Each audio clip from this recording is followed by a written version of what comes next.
Swimming 11:11. I hope you guys are doing good today, and I hope life's being a little bit kinder to you today, and you've gotten some rest, some coffee maybe, and you feel better, And I think if you found this video, Spirit has led you here for a reason, to get some kind of a message. I just wanted to do a video for people that felt that in their own conviction, they had to stand up for something recently. You had to stand up and be a voice for what you believed in because you saw too many people coming against your opinion or your feeling, your belief, whatever that is. And as a society, when I think we see people being bullied, we see people being come up against, we see a tsunami of whatever we feel is evil, dark, wrong, forceful, people stand up. A hero is born. People have to speak out. Otherwise, that will just continue. And, I don't know, the same thing with, I guess what triggered me, I was watching The Sound of Music and the Nazis and how the family in The Sound of Music stood up against the other Germans, their own people, because they didn't believe what they were doing was right. They didn't want to stand up for it. They didn't want to support it. They didn't want to go with the flow and fall in line. And I guess I just wanted to say it's happening in our own communities, our own spiritual world. We thought this was a safe haven. It's not necessarily a safe haven anymore. A lot of things have come into attack as well. Just here in our community, religion has come to attack. Sexuality and beliefs there has come to attack. Political beliefs has come to attack the spiritual community. There's just a lot of attacks, even here in our little safe haven. So I'm not going to touch on any topics today. Do not worry. I'm not I'm not here today to bring up topics. Okay, to each their own. But I am here to say that your guides led you here for a reason. And you, my beautiful friends, feel something deep inside of you for a reason. And if you are meant to be an opposing view, great, you're meant to be that. If you are meant to be a voice in the dark, you're meant to do that. If you are caught up in a whirlwind and you're caught up with large quantities of people, the accepted group, and you want to be a part of the bandwagon and you want to be a part of the accepted group, then you're called to do that right now and be with those people and fight for your good fight. But I think the war that's been waging here is it's okay to have opposition. It's okay to have differences in beliefs and feelings. And it's perfectly okay to have light and dark. What's not okay is, I believe, when your beliefs start to affect and cause harm. If harm is caused on a human, on a soul, if damage is done to their health, their well-being, their mind, their emotions, their soul, and their journey, and dare I say their body, if in any way, shape, or form. If harm comes to damage a person, that's generally, astrologically, universally, I think, unacceptable. We certainly don't want to sit around and watch animals being tortured. We don't want to see that. We don't want to see babies or children being abused sexually and physically. And we don't want to see them being abused mentally or emotionally. And this is where I believe that stand up for the light, because darkness is overtaking so many different aspects. Like I touched on, religious views, wish to cause harm on certain people, punishments, other countries, of course. But those girls that wanted to stand up and dance and then they got locked away and they got persecuted for that video. Those are some of the things that I'm kind of talking about. I don't want to talk about specifics. It's an example that they got harm done to them. And you know what was beautiful? People standing up and doing TikToks for those girls and saying, I'm grateful for my freedom. I'm grateful that I can stand up and wear what I want. I'm grateful that I can dance, and I'm grateful that I can express myself without persecution or violence or being silenced, which is a mental and emotional abuse.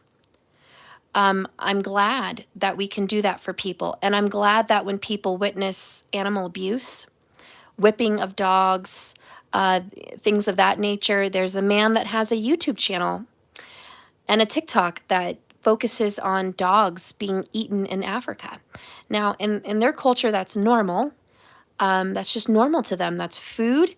But I mean, I guess our society has to say, does that feel right? Because your body inside of you will tell you something doesn't feel right. And here's where we bump heads, right? Just example. Here's where we clash. Those people that eat dogs and tie their hands and tie their snouts, their muzzles, whatever, and tie their legs and leave them peeing and pooping on themselves in a cave or outside in the heat. And that's torture. You know, that's a little bit different than shooting an animal with a bow and arrow, perhaps, or a gun or anything, and quickly ending its life to eat it for survival. I mean, that's totally different. That is torture. And I think as a society, we can look at a difference between these people are starving and in need of food and desperate to eat whatever, even squirrels, birds, dogs, whatever need be. That's probably, society would say that's understandable. But when there's other food in the market, there's bananas, there's fruits, there's vegetables, there's birds, there's fish, there's other things, you know, snake be it or whatever else. And here we are tying up 30 dogs on the market just to torture them and eat them and burn them alive, roast them on a spit. That is where society says, uh-oh, I don't feel good about this. This is wrong. See, because here's what happens. Sometimes things get normalized in a society, certain cultures, certain groups, and let's just say certain communities. It becomes normalized. And when you get desensitized and you see it over and over and over and over and over and over and over and over again, you will gradually be desensitized. And then, where are the feelings? Those people don't have feelings. You know, I bet you those men that are tying up those dogs were totally different people when they were 12 years old or 6 years old. You see, when those people were in touch with their feelings as a child, they would probably look at the suffering of another creature or another human and have compassion, remorse, love and guilt, and the urge to help someone and to help a creature. Most children are innocent. Okay, so I'm sorry. Anyways, this is where I'm going with today. You know, this is just for certain people. If you feel like you need to stand up for a belief, animals, whatever, children, your belief, your religion, whatever, then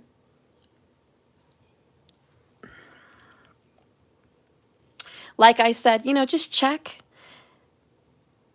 Are you desensitized? Or are you sensitive? Because something that maybe doesn't bother you at all really bothers somebody else. Something that you think is not dangerous and not harmful may feel extremely dangerous and extremely harmful to someone else. You know, it's funny. I picked this picture with the Addams woman because she had a statement in her movie and she said, you know, what's normal? What's normal to the spider is torture to the fly. I don't know if that's exactly the words, but also I've heard what's normal for the cat is chaos for the mouse. So what is normal? Who is the predator?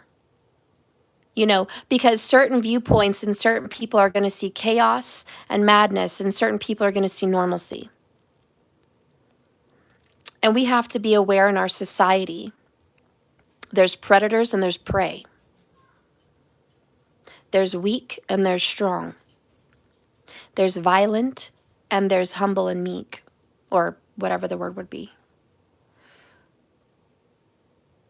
Where do you stand on this? And do you speak out with your community, or do you stay quiet for fear of ruffling feathers, for fear of being judged, for fear of maybe somebody taking vengeance out on you? A lot of people stay quiet because they're in fear. What if there's not enough people to protect me? What if there's not enough people on my side? And that could be for any belief, but we've even seen it over the years, right? Just the last 10, 20 years, where people were afraid to come out. People were afraid to speak up about their orientation or their beliefs until they felt safe in numbers. Oh, it's safe now. Come on, rabbits, we can come out and play. The fox is gone. There's more rabbits than foxes, you know? We're out here and we're saying, hey, it's okay. We're on TV, we're in movies, we're here, we're in commercials, we're everywhere. It's safe, you know, and then we can come out with whatever it is. When really that's mainstream media. We believe that there's vast numbers because we see it on a screen. Oh, it's in Hollywood. Oh, it's on my TV. So, you know, if it's on Amazon or Netflix, it's big numbers. That's the illusion of television. Tell lies vision. Okay, it's illusions. There's still foxes. A lot of them. There's still predators and there's still prey. And we notice that more and more when we go out on social media, right? We speak out, we give an opinion, we put a post out, we do something to stand for ourselves, and then you can tell if someone is going to snap back at you and put you in your place. Is there 100 people snapping back at you, or is there one? You kind of get an idea of the numbers. You know, are you in the majority? Are you in the minority on your viewpoint? And then you can kind of see where the numbers are. Also, where do you post your post? Is it on a page created for a specific group? Then of course that group's going to attack you. You know, it's that kind of thing. So I don't know. I just felt like there's a lot of people in our world today stressing about your opinions, your beliefs, whether or not you should share what you feel. Share how you feel and just change the world a little bit. Put your light out there. Say, hey, here's my flame. Here's my light. This is my beliefs and my feelings. And if you put it out there, you're either going to be crucified or coddled. One or the other. It's like, which one am I going to be? Am I going to be accepted or am I going to be crucified for this comment? You know, and sometimes it's 50-50. Sometimes it's a win. Sometimes it's a major loss. But you kind of just have to see your beliefs are not going to be popular. It depends on the location. It depends on where you're putting your beliefs out there, but they may not always be popular. And are you still going to be brave enough to put it out there even if it's not popular? What if your purpose is to educate? Look at all the people that are educators that are persecuted. People that are, let's just, conservatives versus liberals. It's well known that the majority of mainstream media and Hollywood is liberal. So that's their special niche, you know, that's their group That's their community. So that's like going on a public page that supports something and going out on a limb and expressing your view in their territory. You're going to get crucified. You're just going to get crucified. Whereas if you express your view somewhere else in your own territory, in your own community, you're going to be vilified. You know, hey, yeah, we agree. Lots of people agree. This is where people separate, you know, we go to our sides, our teams, whatever. People are more outspoken when they know there's a large mass of group supporting them. You know that if you made comments about something and there wasn't a massive group of support, you wouldn't be attacked the way you are. But because they're safe in numbers, you get attacked. And vice versa. Maybe you're the attacker. Maybe you feel safe in numbers. You've got a whole army behind you. So when you attack, you go in for the kill and you know, I'm backed up. Would you do that if you know you didn't have a whole army behind you? You know, and this is what Spirit wants you to know. This is the test of faith. Are you going to speak out because that's what you believe and you're brave and courageous, or because there's numbers? Are you going to believe something because there's a whole majority of people that believe it and you want to be part of the popular group? Or you want to be accepted? You want to be loved at a very deep level? And so go back to high school, junior high, when you wanted to be accepted, and know that that's part of your roots. If you're looking to be part of a big party of people, look at your high school. I know it's cliche, but it makes sense. Look at your high school pictures. Were you part of a soccer team? Were you part of a cheerleading team? Were you part of a football team? Were you part of any team, a volleyball team? Were you part of a chess group at school, a debate team? Look at your high school and say, you know what? I was a part of pretty big groups. I was a cheerleader. I was a main soccer player. I was into sports. I was a valedictorian. You know, I was a straight A student. I was pleasing my teachers all the time. You know, look back, because that beginning of your growth is going to really show you where you stand in community today.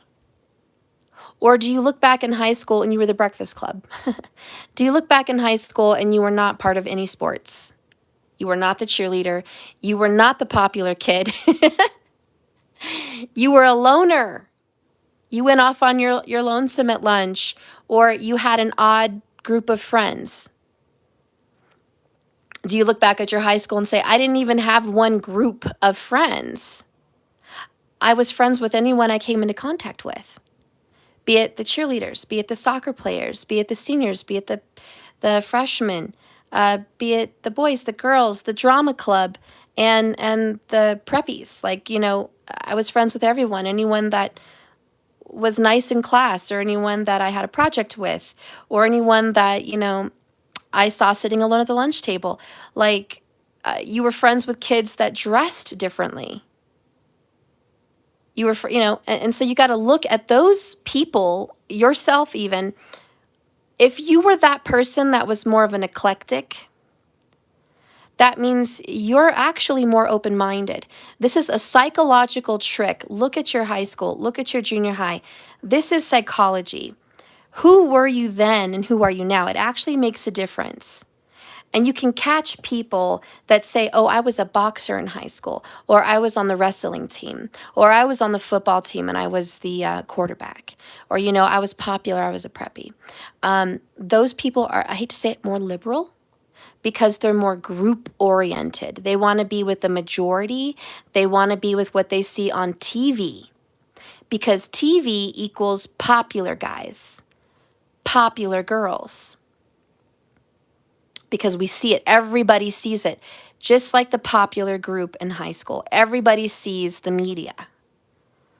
I want to be a part of the popular team. So a lot of the people that are, you know, no offense to anyone, but if you were involved in teams and things like that in school, you will notice how you kind of float towards mainstream media.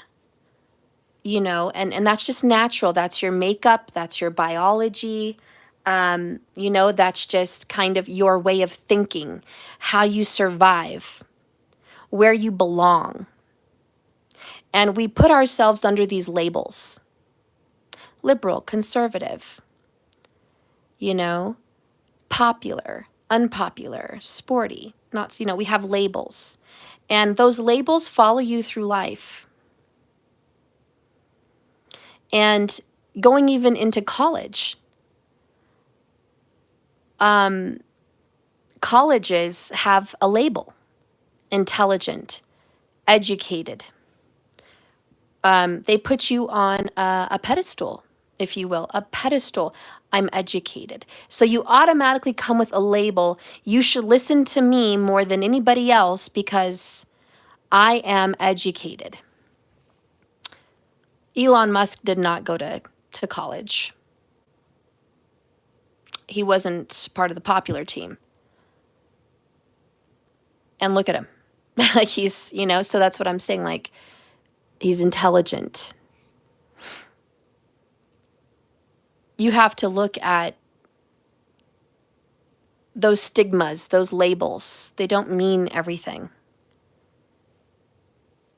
You can look at people that are coming out of prison. They're very educated, actually. They spend years going to school, in prison, reading books day and night, educating themselves. A lot of people from prison can come out and do surgery or be a lawyer, be a doctor. And look at the stigma and the label. They're a prisoner. They're an inmate. And you automatically discredit their intelligence because they didn't come from a quote on label, college. So again, we label people. We don't really look at people for their contents. We look at the label. So we say don't judge a book by its cover, but we do. We judge books by their cover. We see a pretty girl and we think, stupid, dumb, ditzy, conceited, pretty girl. When in fact, she may be very deep, very educated, very experienced, and maybe has a very tough background. Again, the label we judge on. You must be very fortunate because you look good. Maybe they grew up in an abusive home or were raped for 20 years as a person. You never know. But we label. You look really happy and confident. You must be rich. You must be blessed. You must have so much luck. Again, labels. And we see somebody depressed, maybe on drugs or down in the dumps, and we think, God, you must have come from a shitty home. You must have had a really shitty life. But really, they came from a very good family and a decent upbringing. They just have their issues. Anyways, here we are judging, right? And I'm just saying that because I think Spirit wants to speak to you and say, it's okay to voice your opinion, for if I am with you, who can be against you? If I lead you into the dark to be a light, it's for a reason. If you get shot down on your viewpoint, if you say something and maybe one or two or three people don't agree, that's okay. Your opinion mattered. And even if it didn't touch the person you wanted it to touch, perhaps it touched somebody else. Perhaps somebody was watching that and thought, I agree secretly, but I don't want to say it because I don't want to be judged either. And a lot of times we go around saying everything's okay with something, even though we completely disagree.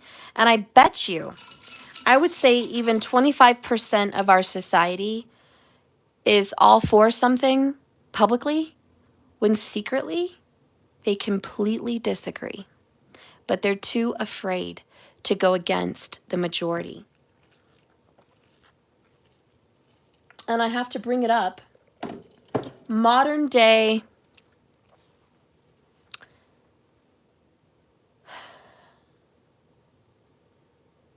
I don't know the right word. I'm just going to say media attackers are what we would call the old day religious radicals that burned witches at the stake.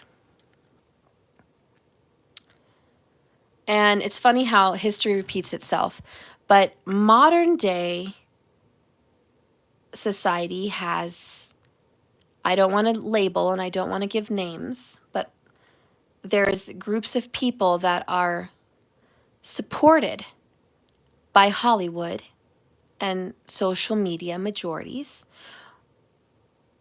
which are acting very much like the religious people hundreds of years ago when they were supported by the monarchy and they were supported by the church, because the church held all the power.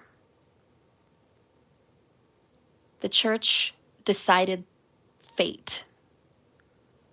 The court decided fate, and the monarchy decided the fate of the court. So take a look around. I just want you to, as a spiritual person, without me even labeling it, you think of that on your own. What group today in society is supported by the modern day church, monarchy, and courts, which is modern day Hollywood, social media, government? Think about that. That particular group is going around our world being the religious persecutors that everyone suffered with hundreds of years ago, conquering nations, conquering natives, conquering continents, imprisoning slaves. Now, it's hard for us to imagine, oh my God, is it really that bad? It is. It's really that bad, but we're not going to notice it probably for another couple hundred years when people look back at our society and say, oh my God, look at what was going on in our world. And so we have to think, how are people going to look at us hundreds of years from now? Are they going to think we're evolved and intelligent? They're going to think we're Neanderthals.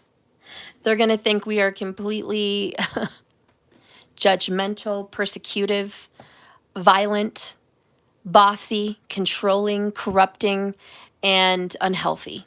Probably. They're going to think we're nuts, going around with cell phones and computers and stuff that are probably giving off tons of radiation, killing us, eating foods that poison us, indoctrinating children in public schools, poisoning the minds of the young. I'm not going to give titles or labels, but we all know that the young is being poisoned. And completely out of control adults that act like they're 12. And we're talking full-grown 35-year-olds acting like they are 12 years old and dressing like it. You know, believe me, hundreds of years from now, they're going to think, what in the fuck was going on in 2023? What the fuck was going on? You know, someday, maybe in another incarnation, we'll look back and figure this shit out. But Spirit's message today is this: be the light in the dark. If you're being led in your spiritual beliefs to speak out against the religious persecutors, modern day accepted society, if you're being called to be the witch, if you're being called to be Braveheart, William Wallace, if you're being called to stand up against church and state and monarchy, if you're being called to speak up against modern day talk shows and Hollywood activists and famous book writers and all these political big faces, if you feel like you are being called to do that, then be the light in the dark and know that you're not alone. Because Spirit says we are, you know, it's a spiritual war. However, I don't get the feeling that Spirit is saying, wipe out the darkness. This is not what Spirit wants. Spirit does not want an annihilation of one side. This is more time-consuming, picking out the little crumbles of burnt ends in a soup. You don't want to throw out the whole soup because there's some burnt pieces in there. You know, it's time-consuming. There's some sifting. There's some temperance. There's some balancing. There's some neutrality that needs to happen. It's going to take time, but we're not going to throw out a whole opposing side, because not every word that comes from that mouth is wrong. But there's a lot of it that is. And the same for the other side. So Spirit's like, I'm not trying to annihilate forces. When we're talking about a battle of good and evil and light and darkness, we're talking about we need neutrality. The sun needs the moon and the moon needs the sun. Like, we need it. The earth needs both. That's actually a better one. The earth needs the sun and the moon. The earth needs day and rest. We need it. And we need divisions. We need separations. We need night and day. We need different opinions, feelings, beliefs. We need right and wrong, because that's what keeps justice afloat. The world would be a muck if it was all one or the other. But Spirit says what is happening is there is an unevening in our society. And right now we are not alkalined. Right now we are not balanced. Right now this is not good. This is not equality. This is bashing. This is attacks. This is downright pure attacks to annihilate one side. And one side is winning. And I'm not going to label it, but one side is winning because they have the power of church and state, monarchy. Yeah, they've got the power. So that side, unfortunately, seems to be winning because the rules, the laws, the regulations, public schools, public places, they all have their own set of rules, which is supposedly majority voted on, but it's really not. It's just shoved upon us because where's the power? It needs numbers. It needs publicity. It needs your voice. It needs your light. You and only you know what is good inside of you. Your intuition. Your intuition will tell you if something's right or wrong, if it's good for children or it's not good for children, if children's ears should hear it or they shouldn't, if children's eyes should see it or they shouldn't, if children are able to speak for themselves as adults or they should not. Your intuition will tell you, is a child capable of knowing right from wrong? Is a child capable of understanding the complexities of the human adult mind? Is a child capable of making decisions with no evidence of any history to support it?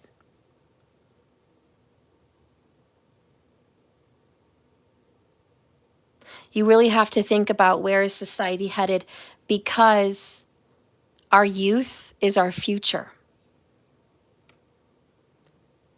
That's the next 100 years. Our people depend on it as a human race. The way mothers mother and the way fathers father, and the way society is built, and the way society can protect and serve. We are creating the minds and the engines to take a hold of our futures. Someday we're all going to be in nursing homes. We're all going to be old or dead and gone. And you can either be a selfish prick and say, good riddance, I don't care. Peace out, world. I don't like it anyways. I'm ready to go see the next horizon.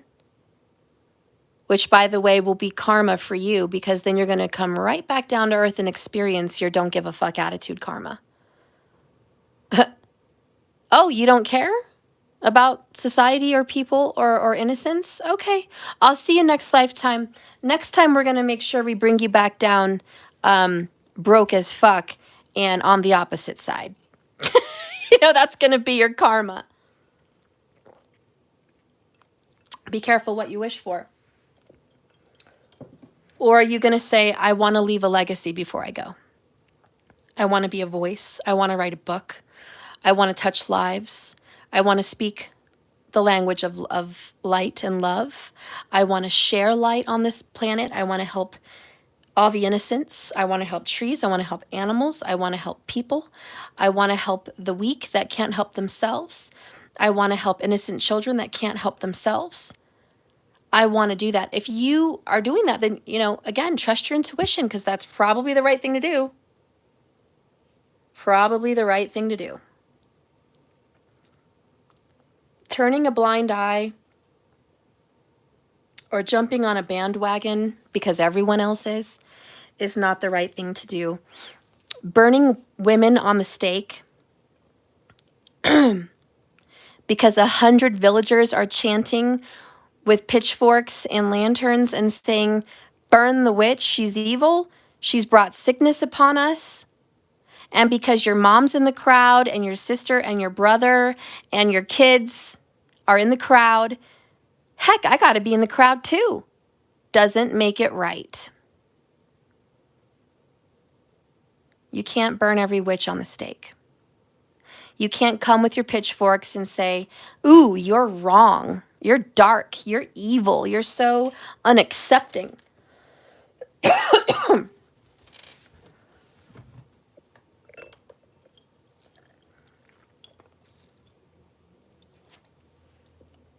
We're just going to keep crucifying Jesus for wanting to welcome the children to hear his words, for telling men and women to love each other as they love themselves, for telling people to love their enemies and turn the other cheek. Even when you come out loving, you'll be crucified. And I don't know exactly what it was in the Bible, but Jesus said, don't worry about being persecuted for what you need to say, for what's right. Remember that first they persecuted me. So if you are speaking the language of light, if you are high vibration, loving your enemies, loving innocence, protecting life, not supporting evil, and you get thrown,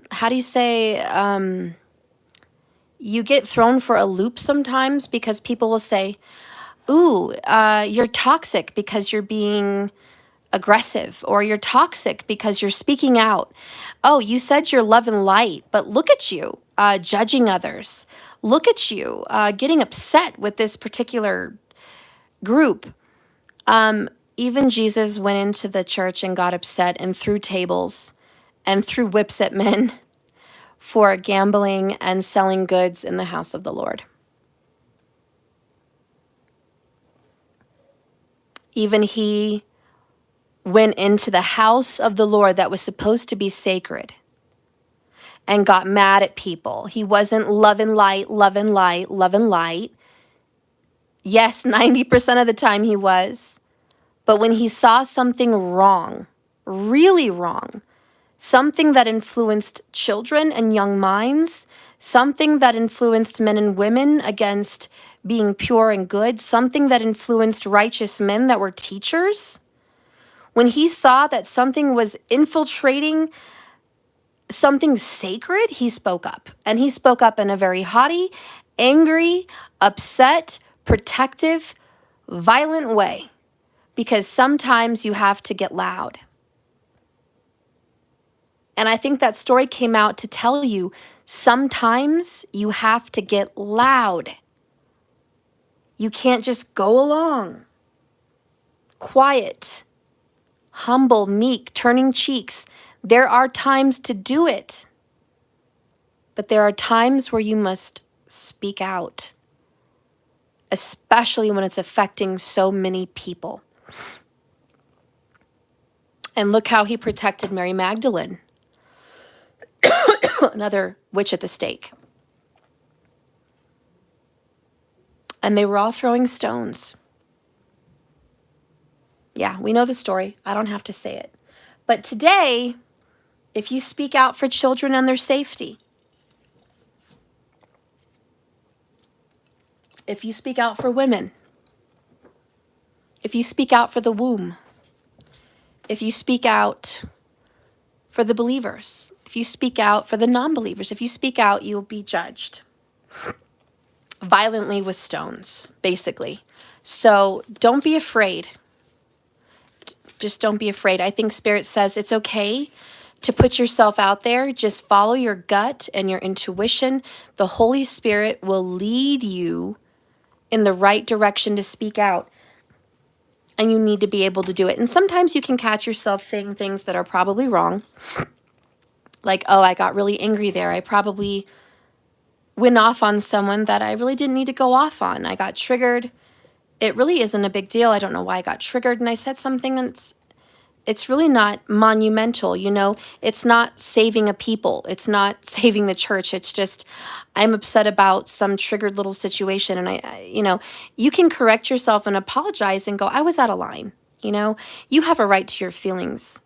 You have a right to your beliefs. And I certainly don't want to be the antagonist. I don't want to be there with the whip and the stones and cracking, you know, whips at someone for something, you know, unless it's really wrong. I don't know. Let's see what Spirit wants to say. What about your beliefs? What should you stand up for? Bottom of the deck here is the chosen one. Fast track to ascension. Number 1. The chosen one. Sometimes on your journey, you're going to be the chosen one. You're going to be the one out of 100,000 people that speaks out. You're going to be the one that ruffles feathers. You're going to be the one that goes out on a limb in somebody else's community and states a different opinion. God help you if you do. They're going to come with their pitchforks. But if you're the chosen one to say something, just say it. If you're led to say something, say it. Spirit thinks this community that we're in is dangerous. It is an era of danger. You will be deplatformed. You will be villainized.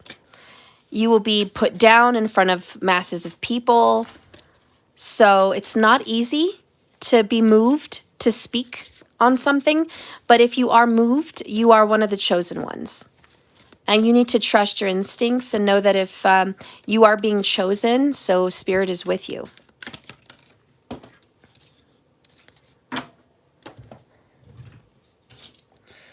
Drops the card.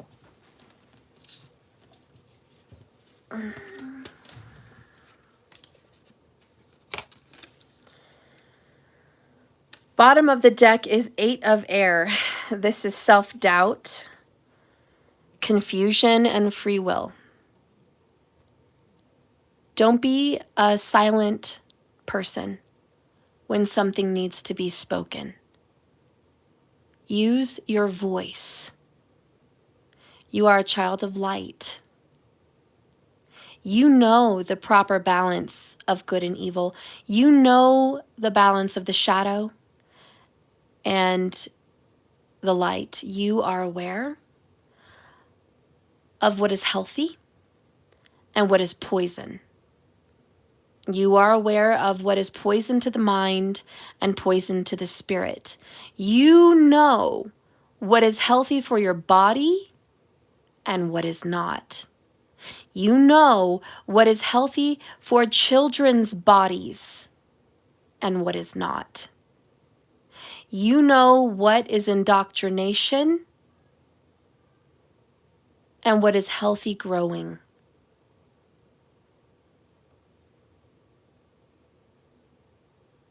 You know what is good and what is evil. And so this message here is, do not give yourself doubt because you're confused or scared about the judgments.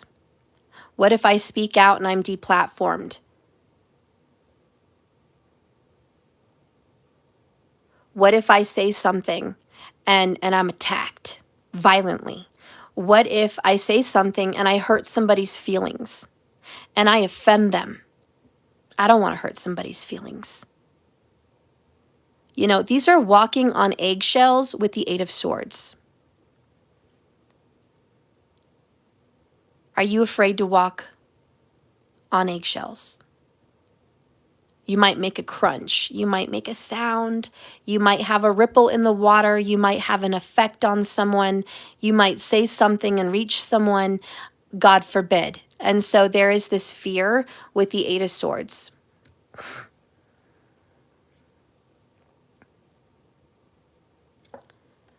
And it's like, speak up. Speak up. I mean, there are cures to cancer and people are being silenced because chemotherapy makes more money. You know? There's cures to diabetes. There's cures to obesity. There's cures to ADHD, but not one that pays. So those voices are silenced. There's actual mental illness in this world. People used to be locked up for it in asylums, and now they're given platforms, even though they have a mental disorder and a mental disease. Something like dysmorphia, something like I don't like what I see in the mirror, something like anorexia where they look in the mirror and see themselves as fat when really they're extremely skinny. People that see themselves as the opposite sex, but really they're not. They're having a lack of acceptance on who they are. There's even people that come back life after death or reincarnation. And a male is put in a female body or a female is put in a male body and they say, why? Why is that? They're supposed to deal with their karma. And they say in a past life, maybe a man was very abusive to women and now he's incarnated as a woman. And maybe in a past life, a woman was persecuted and powerless and abused and comes back as a man. I mean, there are reasons why you feel you're not who you are in your body. And it's not to cut off from your spiritual journey and your karma and say, I don't want to know about it. Stevie Wonder, I just want to be who I was. And they don't let go of a past life. So they hang on to it and fuck up this life. And they don't deal with their karma. And you see a lot of people coming back and saying, I realize at 80 years old or 60 years old, what I came here in this life to do, and I didn't do it. I wasn't listening to my higher self. I wasn't listening to the lessons that I've learned in a past life. I wasn't listening, and I just didn't know how to deal with myself. And so a lot of people are, coming out and saying, speak out, and it's okay because you might help someone that really needs help, that really needs a voice in the dark, a light in the dark, that no one else is saying. No one else is talking about it. Maybe not another soul is talking about reincarnation and issues with self-acceptance.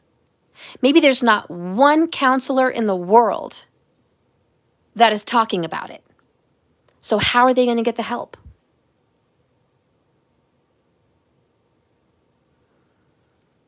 Maybe there's not one person you know that's going to tell you what the cure to cancer is. Because they've been killed, murdered, or silenced. I mean, you just don't know. And so this message here is don't doubt yourself. Speak up. There is a lot of confusion in our world. Confusion. And you have the free will to stay quiet or speak out. And that's what's being said here. Trust your intuition with the Page of Water. It's about being intuitive, open-hearted, and sensitive. How can you tell if you're open-hearted or not, or open-minded? It means you're loving and accepting of everyone.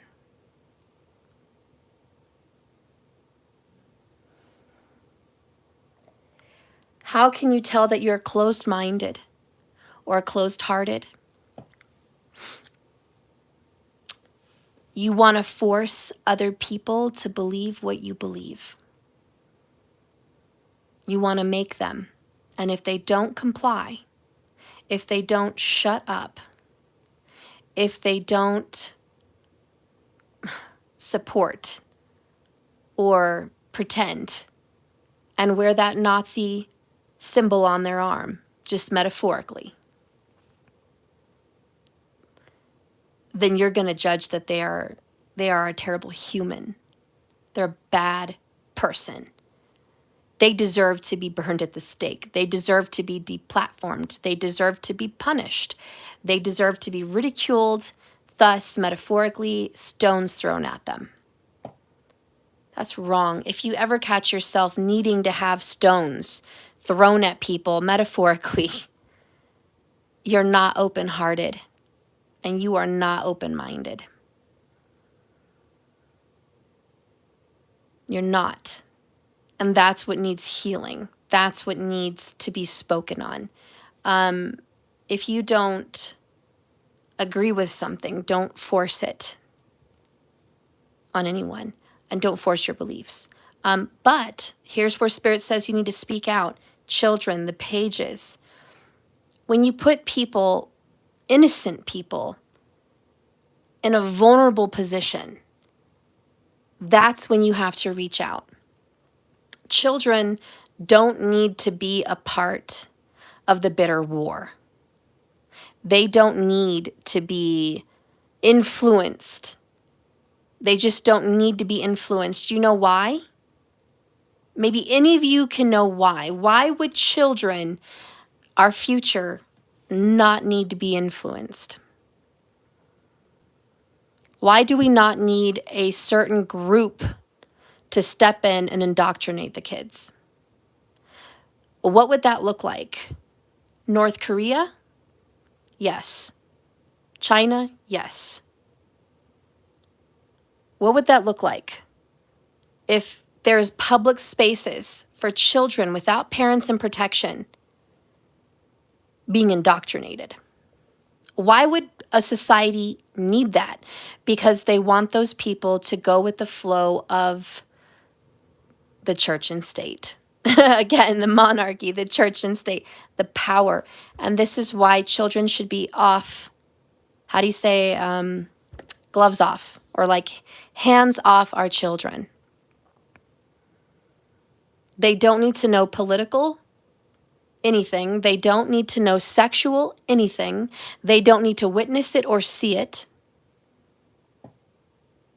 They don't need to see religious anything. They don't need to know it or see it. They don't need it. All they need is security from violent harm, safety, warmth, protection, and food. All they need is a safe place to play, a safe place to grow. And we're not talking about a safe place to express their parents' beliefs, not a safe place to express their religious community's beliefs. They don't need a safe place for that. That's at home.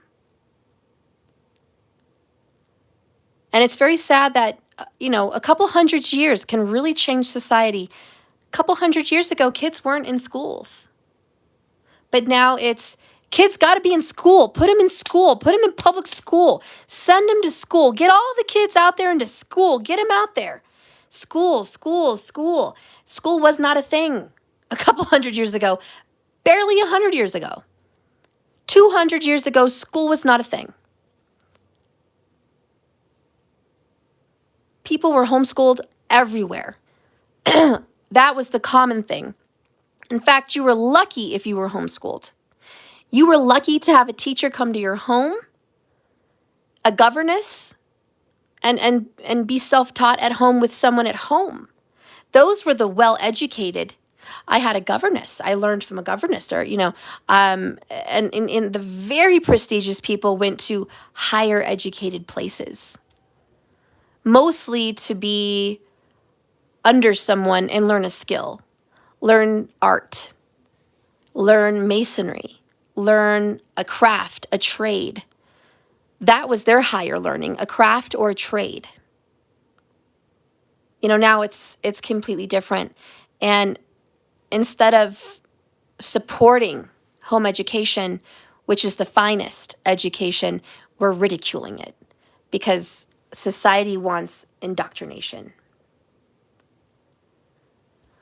So this is, don't be afraid to speak and say, it's okay to have a safe place for the kids to learn without the bleeding and the overflowing of society, because really kids should be safe at home, and whatever kids are being brought up to believe, that is up to the people that brought them in the world.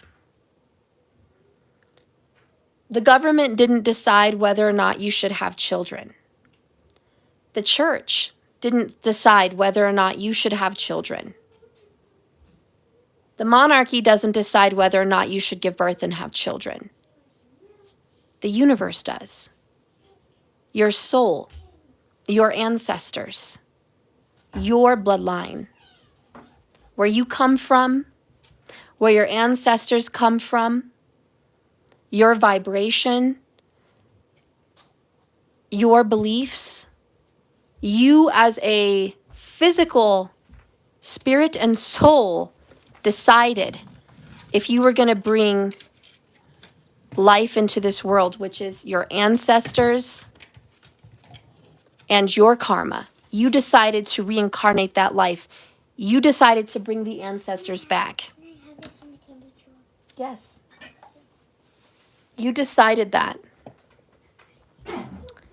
And you should decide how you want your children, which is your ancestors, your DNA, your bloodline, your everything. It's a piece of you extended, how that should be raised. You don't buy a horse and say, okay, this is my horse, but everyone else, you can just feed it what you want, ride it when you want, take it where you want. It's, I paid for the horse, I feed the horse, I keep a safe place for my horse to live, but it's really not my horse. That's not reality. Children are, in essence, your property. They are. You are in charge of them. And it's not because you own their soul, but you are a manager and you are in charge of their soul. When they are incarnated to you and they choose your bloodline, they choose your ancestors, these souls choose to be brought into the world through you. You are responsible for their well-being. The soul knows you are responsible for them. You are responsible for what they eat, where they sleep, what they see, what they hear, and what they know. And so that's a very big responsibility. And when you look at your astrological chart, there are people that do not have children, and that's because they're getting rid of a lot of their karma. They're burning off a lot of their karma. Because when you have children, you bring karma into your life. It's seen astrologically. You can look it up yourself. Okay? And again, what your children see, think, feel, hear, believe, eat, everything is your karma. You are in charge of that. And you're going to reap what you've sown, because you have sown a child into this world, a soul, a being, a life. And what that person grows to become, a lot of that karma lies with you on what you've allowed and what you didn't allow. It's very heavy. And we're not all going to get it right. Probably none of us are going to get it completely right. We're learning as a soul how to be in charge of another. Really, we're just supposed to love them and guide them and release them like butterflies, transformed into the world so their soul can go live its life. We are creating butterflies. So Spirit's like, these souls are mine, but you are in charge. And how are you going to manage that? So, this is, I think the biggest message from Spirit today is protect the children with the Eight of Swords and the Page of Swords. This is, you are in charge and you need to protect the children. Even the next picture here is the Six of Water, another child, and it says memories, childhood, and nostalgia. And she's holding a white feather up to the sun, indicating she is good, she is of light. Notice there's clouds around her. There's some kind of a protection needed here. And then we have Ace of Fire. Oh, thank you, Leona, for subscribing. I appreciate that. And then we have the Ace of Fire, which is angels protecting the children. And I'm going to tell you, this is not an easy message to give. You are just as in charge of those children as angels. These little lives depend on you as adults, as emperors and empresses, to guard them. This world is not heaven. It is not a sweet, loving, safe, warm, kind place all the time. Our world is dark much of the time. Our world is corrupted, poisoned. There's predators. Like I said, there's still a lot of foxes. And even though there's a majority of bunnies, those foxes can get those bunnies. Not all are going to make it out. It is up to us to let the other little bunnies know we don't go in this prairie, this field, this place. Sex trafficking is a thing. Okay? And we need to stand up. Here's the Queen of Earth and the King of Water. Compassionate, understanding, and trustworthy. The King of Water, the Father. And I just want to point out, we see a beautiful brown woman here, and a beautiful brown child, and a beautiful brown man here. This could be a family that needs to stand up for their people, or for their beliefs, or for people in general.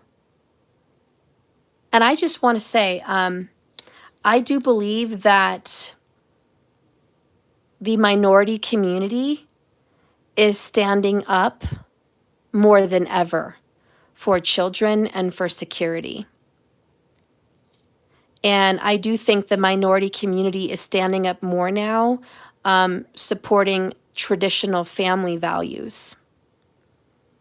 The traditional masculine and the traditional feminine, and the children. I think now is a time where the minorities are coming out, where they were once silenced, quiet, less than, pushed away, unheard, unseen. They're being very loud. And they are more now the voice for tradition, the voice for the persecuted, and the voice for the less than, and the voice for the controlled. We talked about Nazis earlier, and I'm saying Jews were persecuted. Africans were persecuted. Native Americans were persecuted.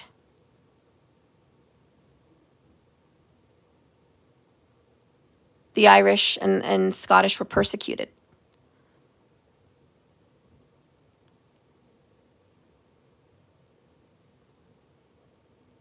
There's a lot of people being conquered here. And I just feel like the souls that have reincarnated, that were once persecuted, once a minority, once the silenced group, once the attacked, they're rising up. Queens are rising up. Gracious, practical, and capable. Intelligent, wise, wealthy. Perfectly capable of speaking, protecting, and serving.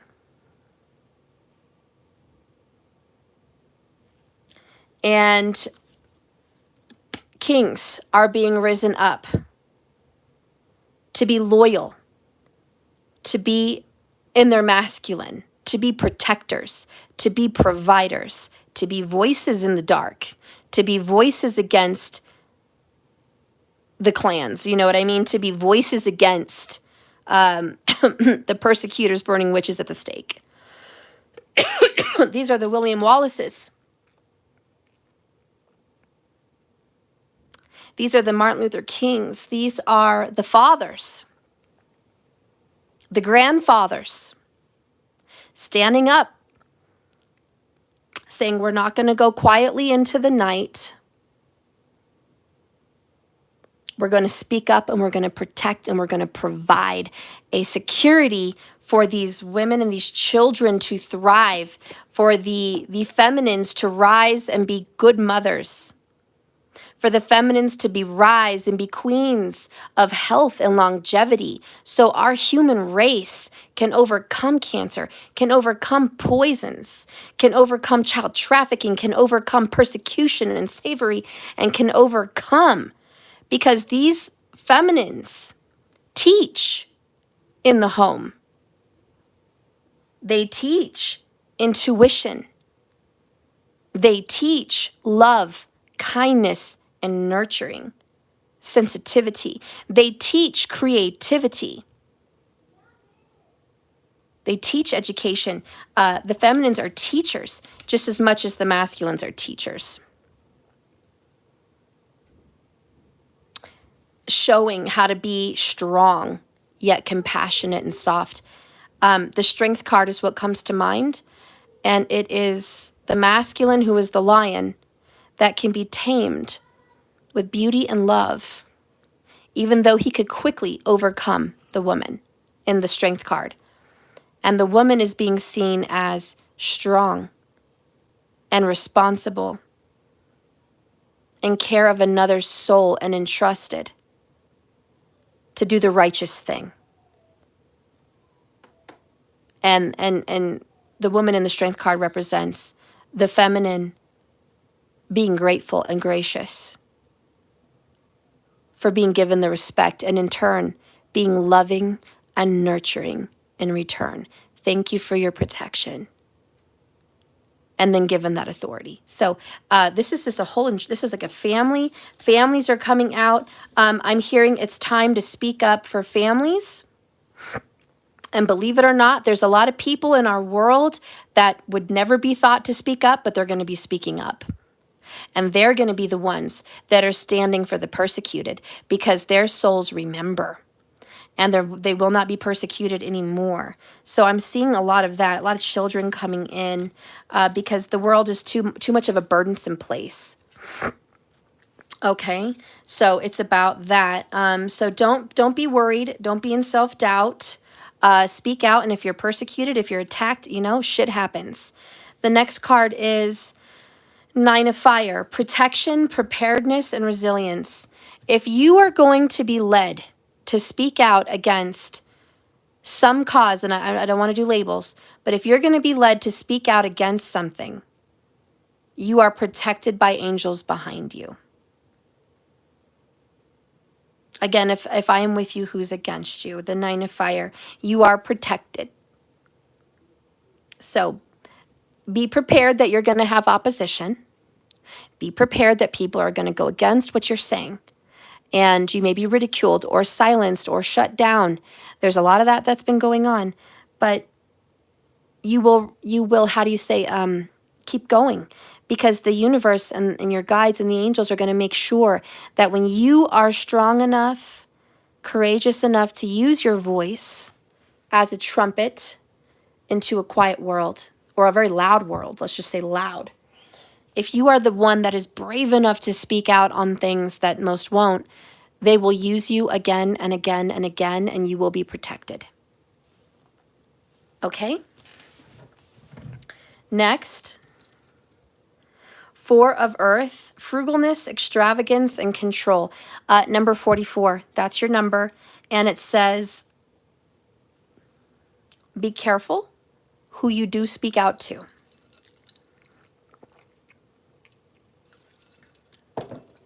meaning more biblical stuff. Not that I'm super religious, but I'm just using it because it's true. Do not cast your pearls to swine, which means don't give your greatest gifts of knowledge and wisdom and intuition and share it with people that are not open to hearing you, that just want to throw stones, ridicule you, put you down, stay in a group of haters and cast hate, malice, and violence. Do not cast your pearls to swine. Pick your venues closely. Pick your pedestal and your microphone closely. Speak when it's the right time to speak, when you are led to speak. Don't just speak anywhere, anytime, any place. This is control your temper. Watch your words. Maybe write them down before you say them. Be cautious of where you're at. You are protected, but it says you cannot go blind into a war with no shield, no sword, no helmet, and no soldiers behind you. Do not go blind into a fight like that. Prepare yourself. This is preparedness. So again, write it down. Make sure who you're with, where you're at, what's your platform, and speak out when you're led and you've prepared yourself. Because if you just lash out in anger and you just run your mouth, you're going to catch yourself in trouble. And with the Eight of Swords, possibly jail, imprisonment, shut down from social media groups or platforms. And you're going to get shut down by other people and become insecure and start doubting yourself. And, self-harm could be a thing. So you're going to feel very alone if you're not careful, because you have soldiers and angels on your team. They may not be with you at all times, but you have them on your team. And if you are called to speak, you are the chosen one. Next, 11:11. Mission accomplished. Welcome home. And there's the swan. Honey, if Spirit can say anything to you today and you're listening and you're watching this, you are a swan being raised by ducks. And they think you are the ugliest duck. Oh, you're not with our group? You're not with the majority? You're not burning witches at the stake? You're not with church and state? You're ugly. You belong somewhere else. You don't belong with us. All you have to say is 11:11, you're right. I don't belong with ducks. I'm a swan. And you may think I'm an ugly duckling surrounded by ducks. But I have a whole damn group of swans that I'm going to find. And guess what? We're not ugly. We're beautiful. We're the most sought after, the most respected. Yeah. We wear crowns. So I may be the odd duck out. I may be the long neck. I may be the one that's not in the popular crowd, not in the soccer team, not in the cheerleading team, not in the football team. I may not be on stage in Hollywood. I may not be in social media. I may not have my own talk show. I may not be rich and famous for writing a book and being able to be publicized on my own station, on my own network, speaking to a group of kids to influence millions and make it look like this is the norm. May not have that. But mission accomplished, because I will reach the audience that needs to be reached. So don't be afraid to be a swan and be called an ugly duckling. Because to the ducks, you are ugly. And to the swans, you're beautiful. You're perfect. Okay, so we're talking about the chosen ones. If you are part of the chosen group, you will probably be seeing 11:11, or 111 very frequently.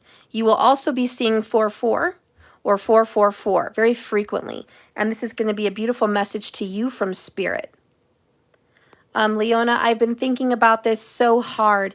Cancer's cured. Gotta get together and change the way medicine of food. Yes.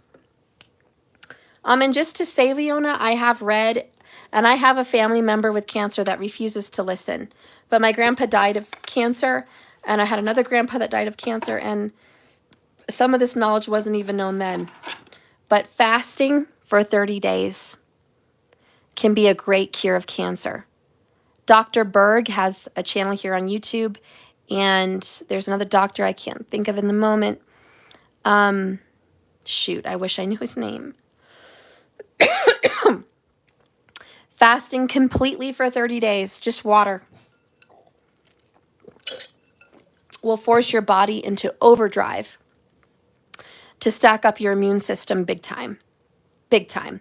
And then when you get off the 30-day fast, this is for people that have like 30 days to live, you know. But when you, just water. Just water. And once you get off the 30 days, going on fruits, berries are the number one thing to cure cancer.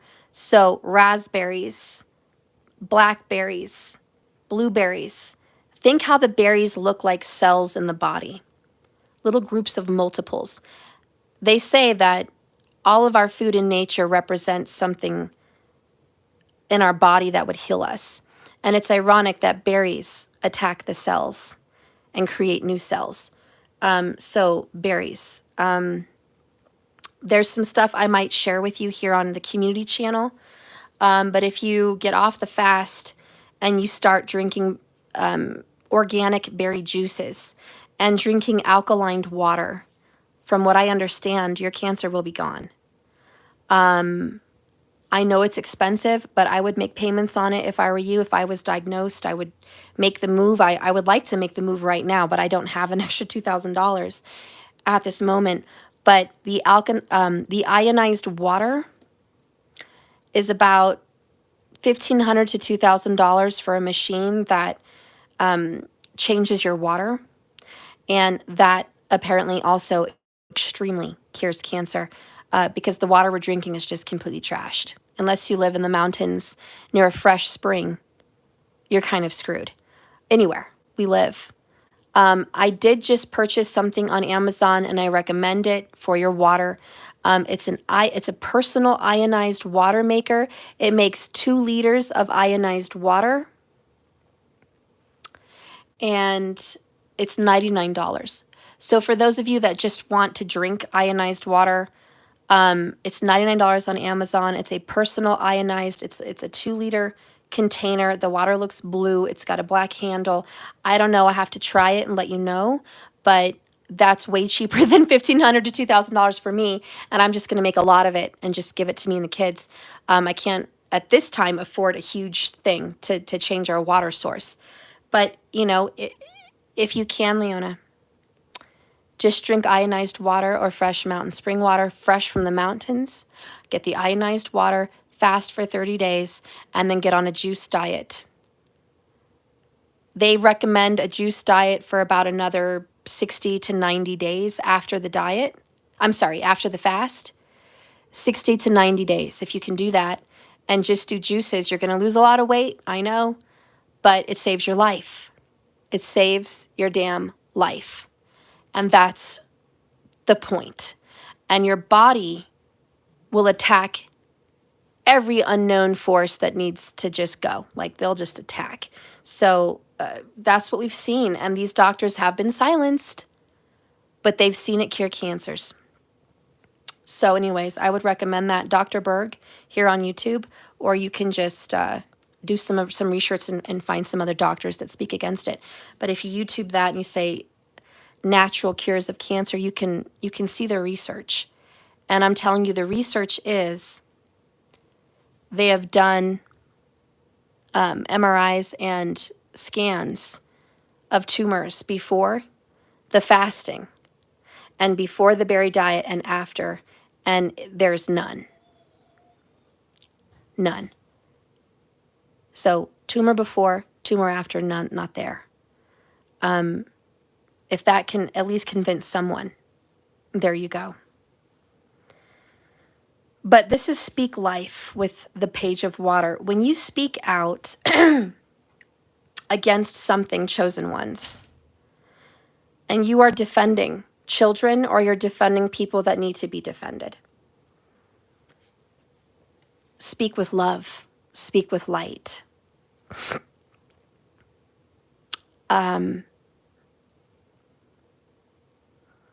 Don't judge people and say, I'm right, you're wrong, I'm big, you're small.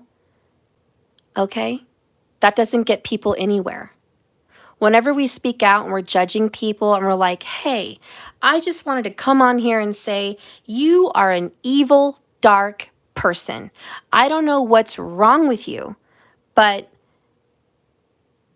what a terrible human being you're being for speaking out on this. You must be the worst. Only trash people believe this. That's not speaking with love. That's not speaking with light. That's not being the chosen one. That is not mission accomplished. When you say things like, listen, I respect where you're coming from.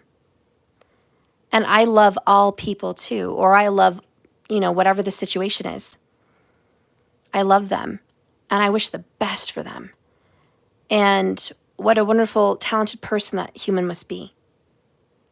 But I believe, children should be protected under this, or, innocent lives need to be respected. No offense to that human, but in defense, listen to my words, no offense to that human, but in defense of a weaker human, I speak out. Because that person is dealing with issues that I could never know anything about. But I know they're hard, and I know they're difficult, and I know they struggle, and I know there's depression, and I know there's sadness and confusion. And I know that because of my intuitive intuition. So I know that those humans must be suffering on some scale. So I step up as a king or a queen, an emperor and empress, protecting as a shield the innocent and the weak that cannot stand up and speak for themselves, that cannot protect themselves, that cannot make healthy decisions for themselves as of yet. In 21 years, that person will be able to make decisions, choices, based on life experience and education. Right now, an 8-year-old, a 9-year-old, a 12-year-old, a 13-year-old, a 16-year-old, and a 17-year-old, and an 18-year-old can barely even comprehend the consequences of their decisions. It is scientifically proven that young brains lack the neuron transmitters and the neuron connections to make healthy choices about danger, about sex, about drugs, about what's safe and not safe. It is scientifically documental, if that's even a word, documented and able to be documented, proven that the human body is incapable at that stage to make those choices. They are not physically able. So they are disabled human beings mentally at that stage. They need protection. They need to be provided for. They need to be respected and kept safe from mental, emotional, and physical harm. That is our duties as human adults to shield and protect the weak. That is what we are supposed to do. And to be more traditionally speaking, and no offense to us ladies, there's a lot of very strong, physically strong women in this world. I'm not saying all women are weak, But to say that we are the weaker biological species as a woman, yes. Biologically speaking, it is not natural for a woman to be stronger than men. However, I do know there's weak men. So I'm not being sexist. There is some men that are 5'2", 100 pounds and couldn't lift a bowling ball. I'm not saying that all men are strong and all women are weak. I'm not saying that. There's obviously vast differences, okay? But I am saying in general, just most, not all, okay? That women tend to be the weaker of the sexes physically, not mentally. We are perfectly mentally capable, but physically lacking naturally. Because we can go buff up and take testosterone and beef up and be 250 pounds built. But naturally speaking is what I'm saying. And this is why a lot of women are raped. And it's really a thing. And for us not to admit that is stupid.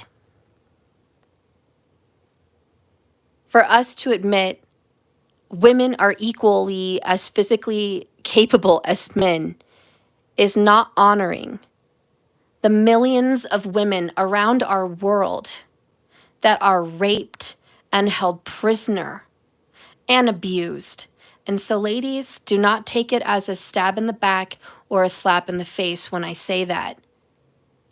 We need to honor those women that obviously cannot protect themselves.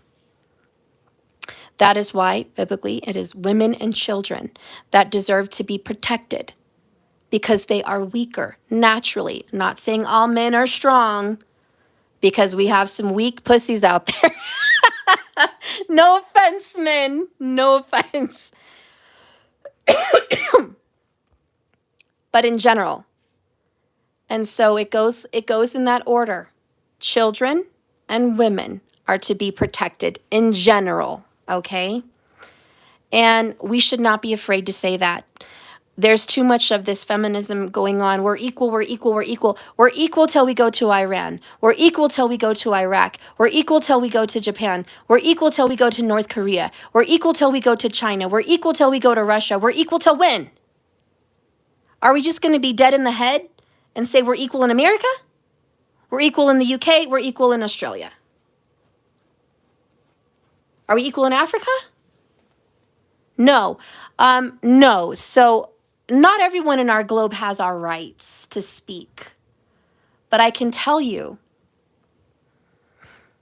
and it doesn't matter if you're transgender, if you're gay, if you're bi, I don't care about your sex. I love you. I don't give a fuck what you want to be. But if you want to put a woman that is even, coming off as a man in a room with a man, it will not be equal physically. And this is an unfortunate truth that even a lot of gay women do not want to address. There's a lot of rapes on gay women, and they don't talk about it.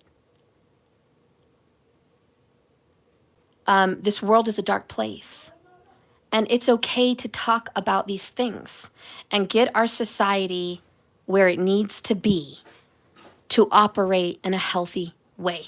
And that's why don't be afraid to speak. Don't give yourself self-doubt. What you feel in your intuition and what you know is right on the inside is okay to speak about. No judgment here. I'm not speaking for 100% of people. I'm speaking for majorities, in my opinion. And I'm definitely worried about the women in our world in Iraq and Iran. I'm worried about the women in our world in China, and I'm worried about the women in Korea. And I'm worried about these poor girls in Thailand, and I'm worried about Cambodian people. I'm worried about people that are not free, and especially the weaker, the children and the women. Because I'm going to tell you, yes, there's men that is trafficked. I'm sure there is men. I've definitely heard stories where there's 21-year-old men, 25-year-old men even that have been trafficked. Okay? Look at my son. He's barely 18. I could imagine that. He's not super strong.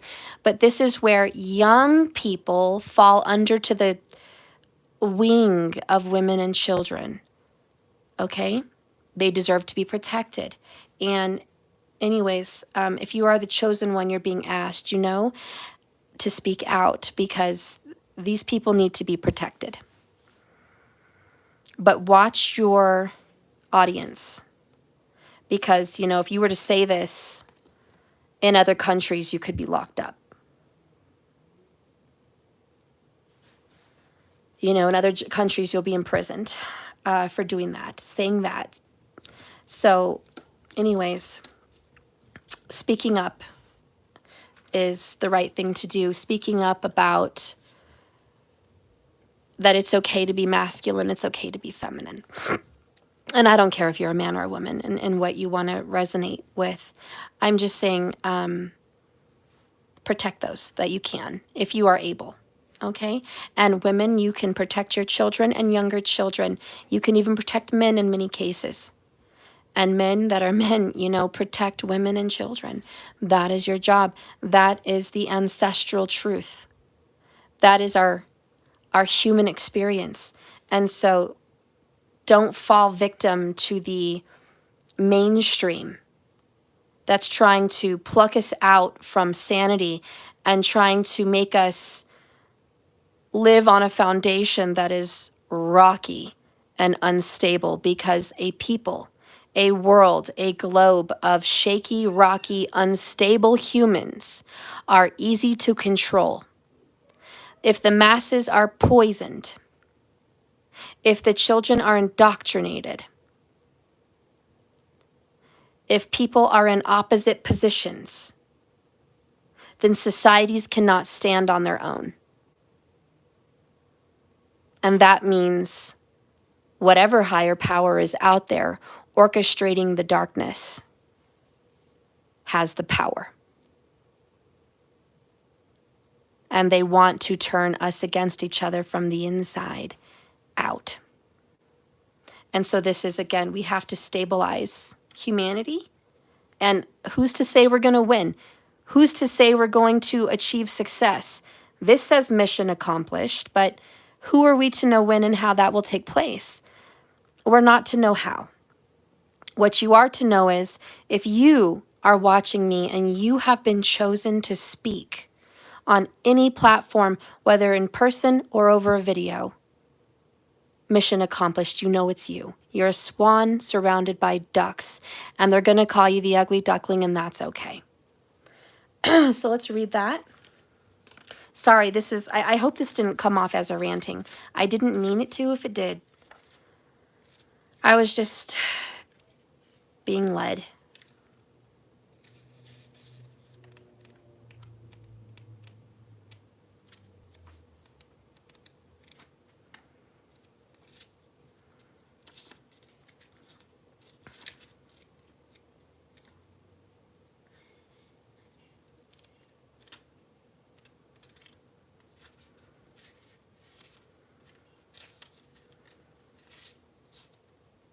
Okay.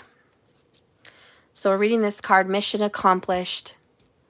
You're welcome, Leona.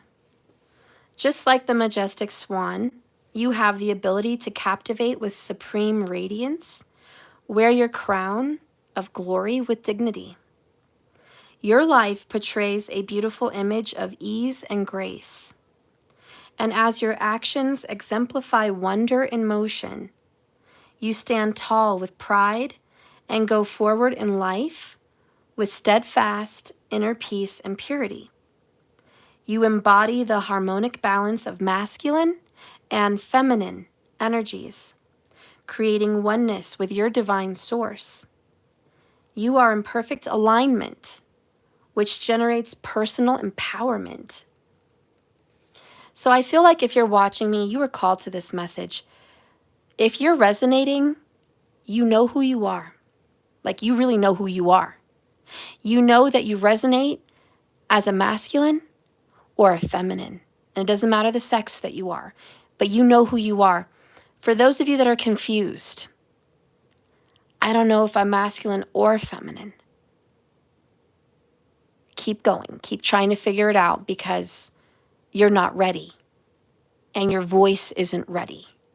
Once you know who you are and you're strong in your resignation, you will be the chosen one to speak. But don't worry if you're the one that's scared and confused. Let Spirit choose the other chosen ones to come out and speak. Okay? Don't feel pressure unless you're ready. Anyways, allowing you to experience supreme joy and spiritual enlightenment is here, living every moment to moment. Take time to explore the beauty of your journey. This card implies that you have been given this oracle because you're aligned with your higher self and your higher wisdom, which has been directing you this entire ascension journey.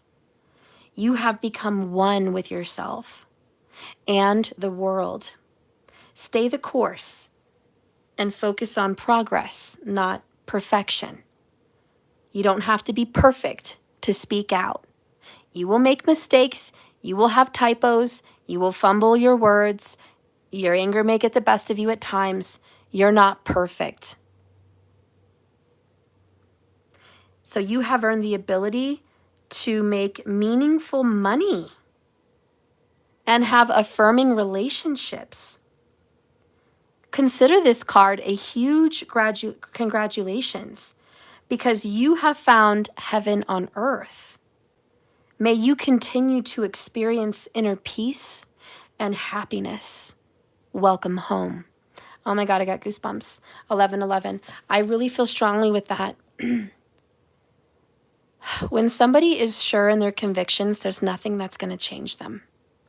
There's no debate. There's no video. There's no confession. There's nothing.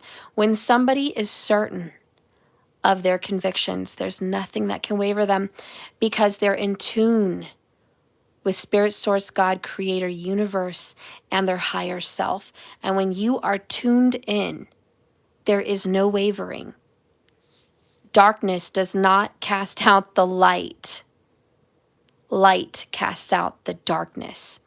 You are going to be pitted against some enemies. They could be in your family. They could be in your work group. They could be with your friends. They could be complete strangers, but you will be pitted against enemies. And Spirit only gives the swords to the soldiers, the platforms to the soldiers, ready to battle. And the only people that are ready to battle are those that know themselves. They know if they're masculine and feminine. They know if they're on the righteous path or not. They know it. And so if you're watching me and you're called and you know just you are safe and you are protected and you are called and you are a chosen one. And do not be shaken because you're pitted against an enemy. Spirit sees all things, knows all things, knows the past and knows the future, knows you and knows them, knows the truth and knows the lies. And if you are aligned with the light and the truth, you are aware as well. And wherever you are placed, whether it's to empower you, teach someone, teach yourself, be practice, or be in the moment, it's all for a reason. So welcome home to the chosen ones. You're probably one of the 144,000 people. I believe it's not just 144,000 forever. I believe it's 144,000 people at a time. Some people die off, more are born in. Some people come on the journey, some are done with the journey. I believe there's a vibration of 144, whether they're on the carousel or off, but there's a vibration and people will step up when needed. Just like presidents, just like leaders, just like, there's a time when they're in the now, and then there's times when they're done. But I believe the vibration is the 144,000. And if you are with that vibration, You're the chosen one. And I just feel like if you're seeing 1111 or 444, that's definitely you. Don't doubt yourself. There is a time and a season that you're able to be a voice. It's not forever, and it wasn't always, but there comes a time, and your time will pass. But right now it's here. And so anyways, if you are called to speak, it's not permanent. I feel called to just tell you it's a passing time. And listen to your intuition and listen to the urge. Okay? So we're going to read the 1-1 Fast Ascension.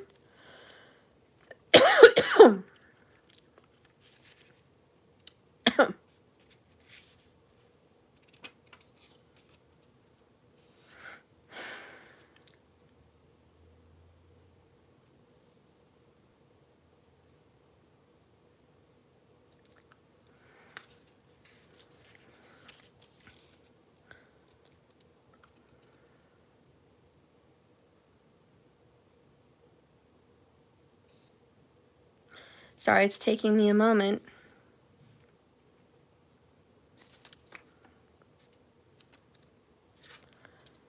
Okay. Found it.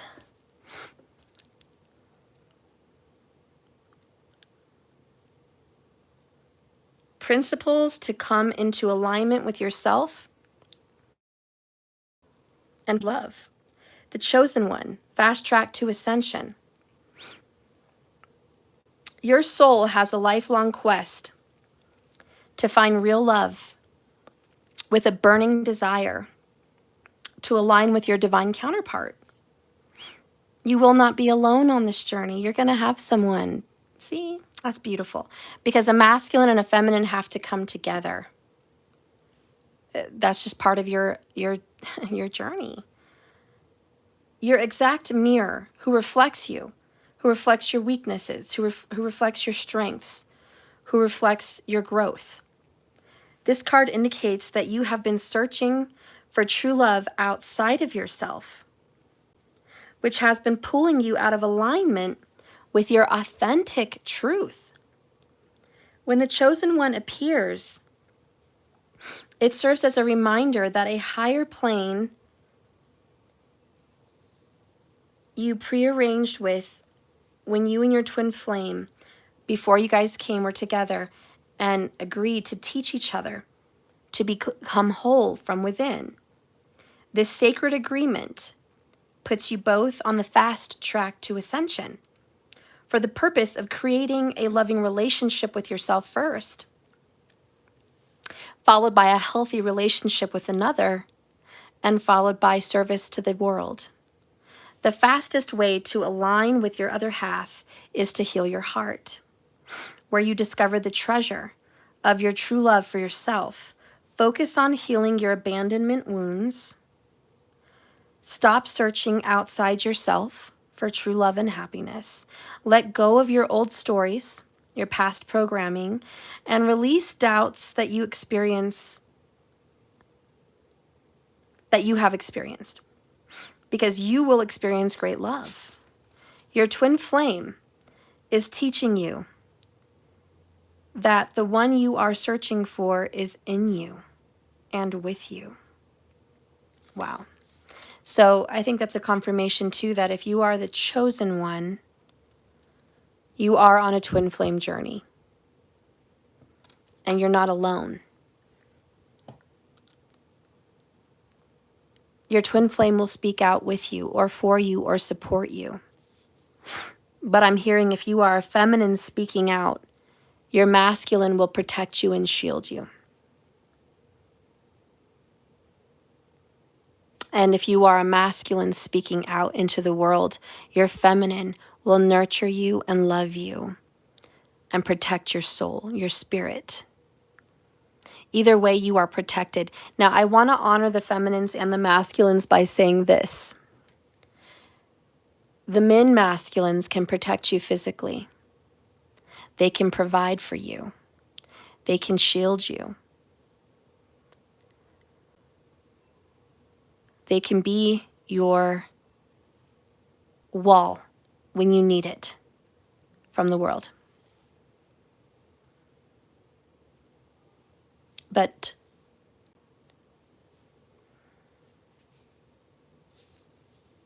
to the feminine women,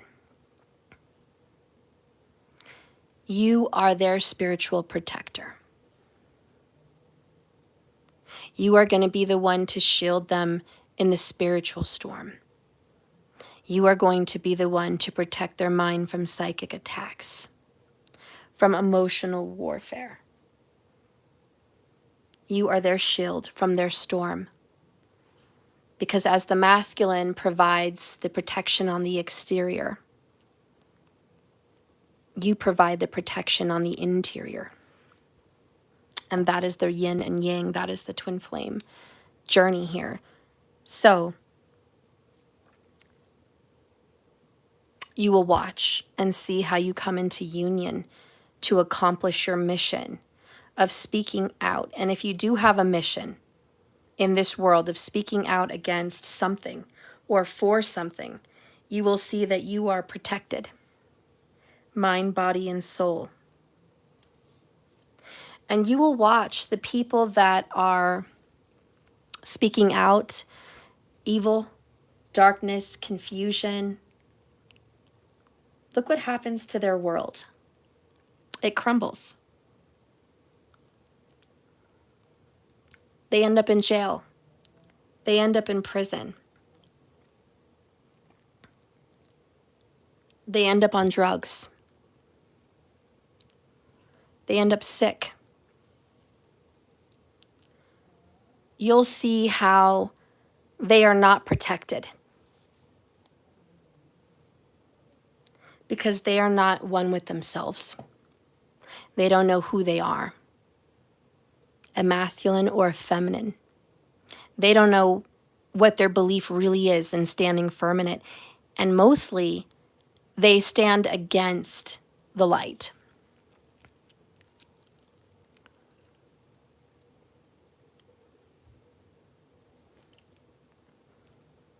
Darkness is not supposed to stand against the light like that. Darkness has its own opinions, its own feelings, its own desires. But darkness even honors the presence of the Creator. It's said even Satan himself knows every word of the Bible. Satan himself would have to bow down to the Lord's presence. Demons have to obey the angels. And you have power and authority over demons. There is a hierarchy. The moon is beautiful and powerful and mysterious. And it has a strong presence and it controls things. But it is not as powerful as the sun. Because without the sun, the moon would not exist. But without the moon, the sun would still exist. So darkness is here for a reason, to keep balance. The moon is here to give rest to the earth from the day, so it doesn't burn up, so it has peace and rest and rejuvenation. Darkness is sleep and slumber and subconscious and the deep desires and the shadow elements of all of us. And it is there to pull us and push us. Pulls us away from the light when we need to and pushes us towards the light when we need to. So the darkness is there like gravity. So we're not going to expel it. There will always be darkness in you. There will always be the opposite emotions, right? We're not here to hate it. We're here to balance it. It's like saying, you stay on your side, I'll stay on mine. Let's meet in the middle.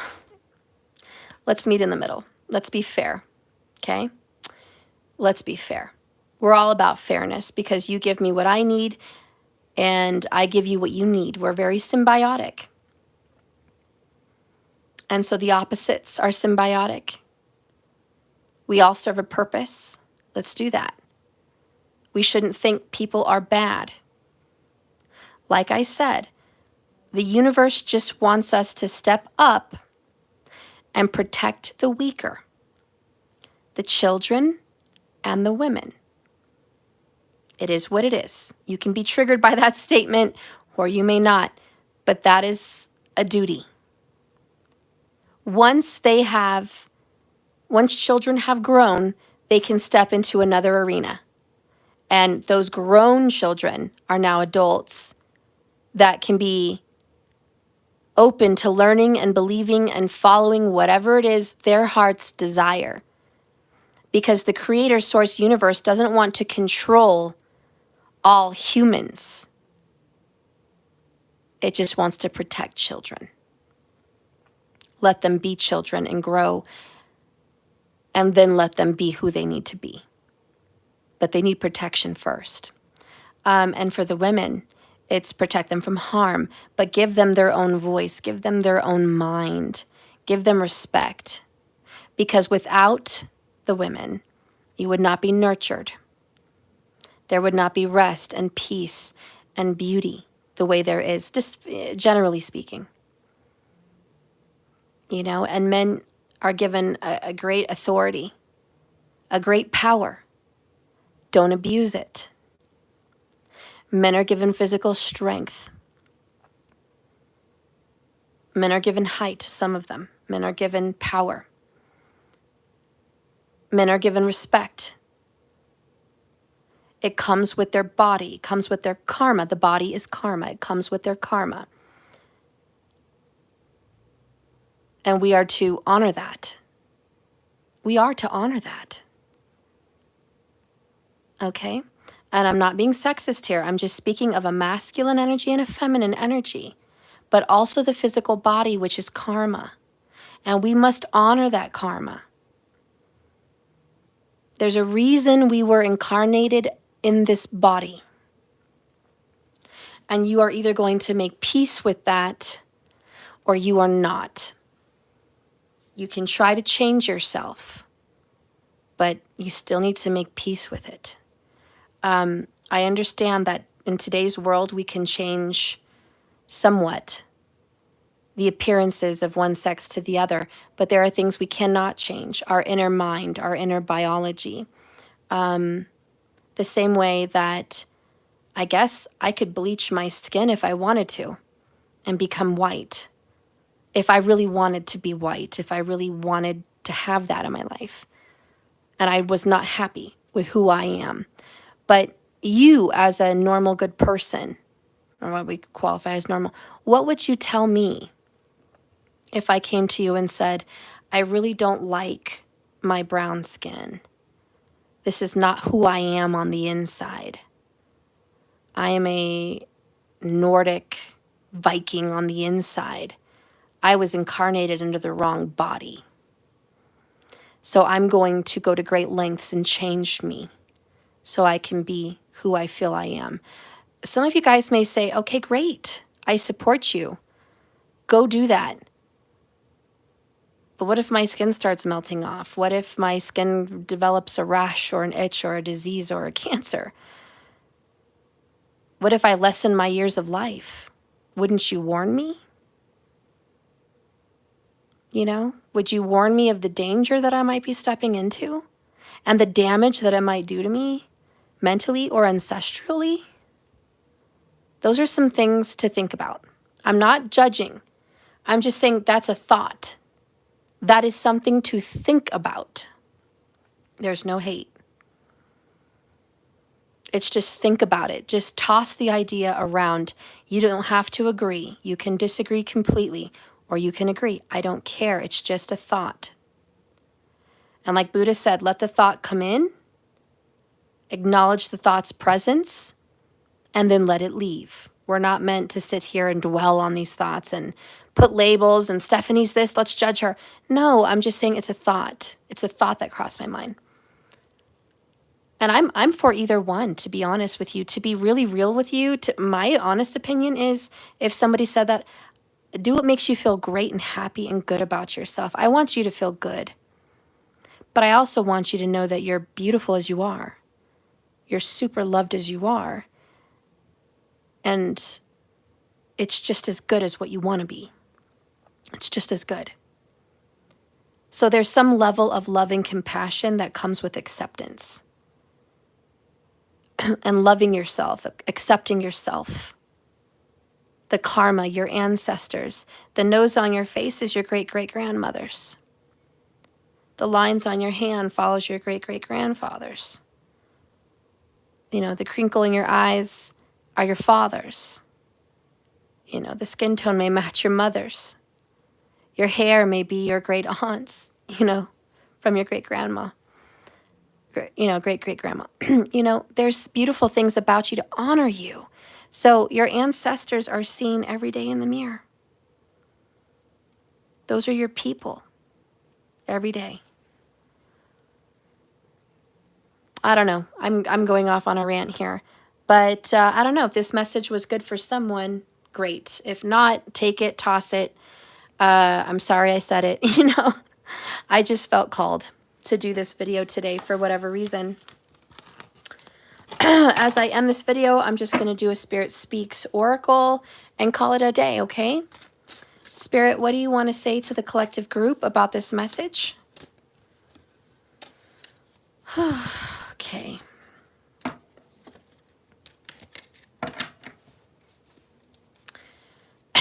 We have the never-ending story. There's more to come. Just wait and see.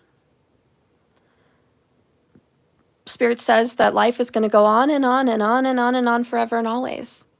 Your voice is not, but the world will go on. The people will go on. Your legacy does matter. Under that is mirroring, seeing yourself in another person's eyes.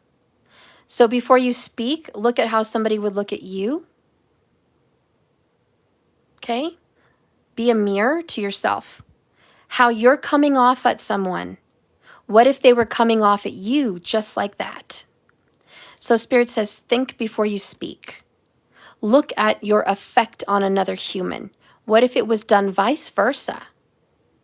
Always do everything in love because it's a mirror. And what is done unto you will be done back to you. That is the law of karma. Next, achievement. All that effort finally paid off. All that growth, spiritual enlightenment, working on yourself, honey, finding your truth, finding the light, just doing all kinds of good things for yourself. Look how far you've come. You've come a very long way. Take a look around and be so happy with yourself. You've really come a long way. Under that, transformation. Let it happen. Allow yourself to evolve. Spirit's like, you're not always going to be one way. Like, you're not always going to be 10. You're not always going to be 25. You're not always going to be 40. You're not always going to be 60. Change with the times too. Evolve. Many people are politically stuck in the 60s. And they do not want to let go of the 60s. They want to believe the 60s are still with them. Many people are stuck in the 80s or the 90s as far as music and television goes. They cannot accept things the way they are today. Some people are stuck with muscle cars, and they were the goodies. They were the oldies and the goodies, and there's no car better than them. None, and maybe they're right.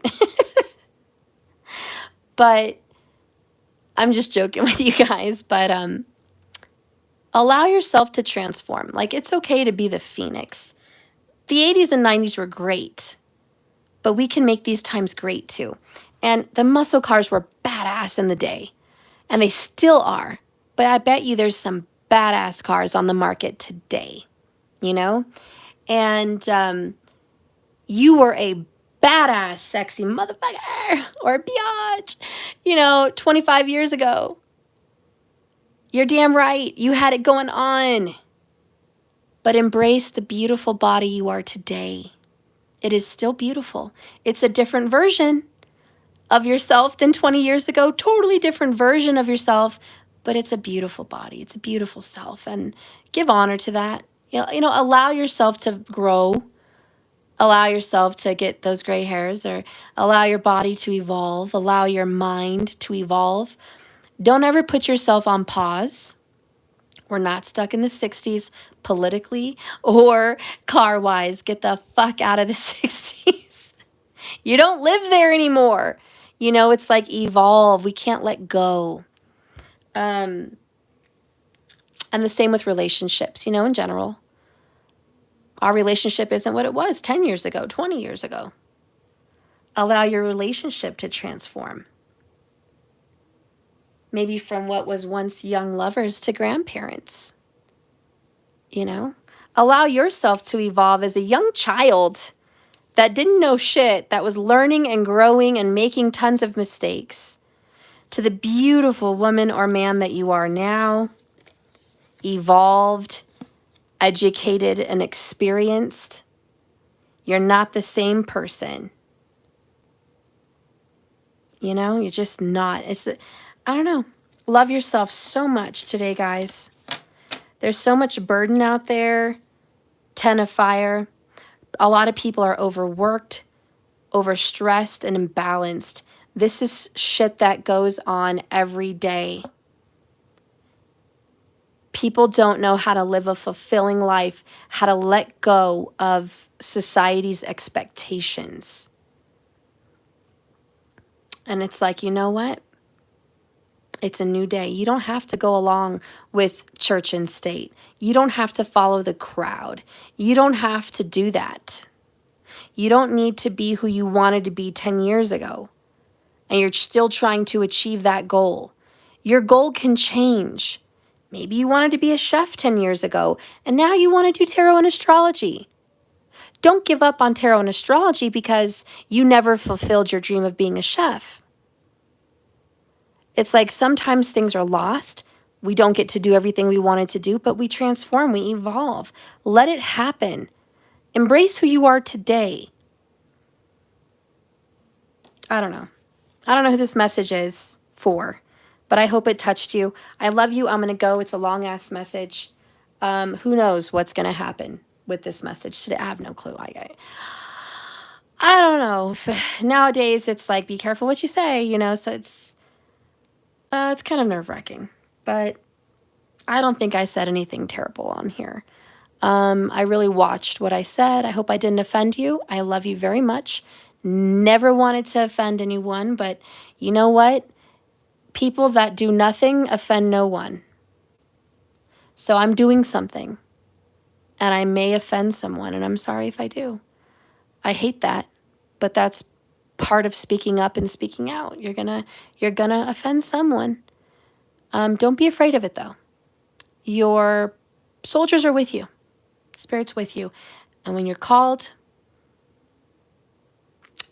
follow your intuition and just see if it's the right time. And be cautious of your surroundings when you do. All right? I love you guys.